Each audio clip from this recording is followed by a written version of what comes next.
Most city workers in Longview are making less than their neighbors in other Texas cities. That's according to Longview's pay study in the works since last year. Yeah, we've talked about it before, but tonight the city council took a step forward to close that pay gap.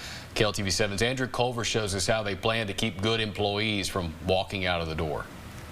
Compared to 14 other cities throughout Texas, about 80% of the city of Longview staff earns below the market average. The average pay is 16% below the average of the compared cities. Motion and second, all in favor, please. The council approved a plan to raise this margin. Mayor Kristen Ishihara says the goal is to do so without raising tax dollars for the next fiscal year. Why tonight is important is because we've communicated to our city leadership that it is a priority of our council that we are paying our employees well.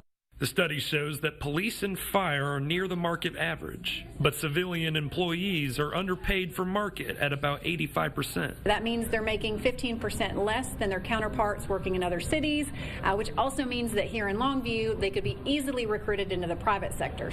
Ishihara says the turnover rate for these employees is about 14%. You could see, if you are a business owner, that would be very difficult to maintain. We're spending a lot of time and resources in training, recruiting, and then losing someone that's a good employee.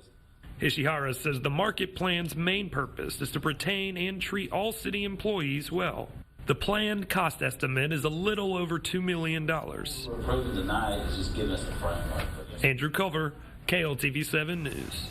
The council did not vote on any base pay totals. The city's budget for the next fiscal year will be finalized near the end of the summer.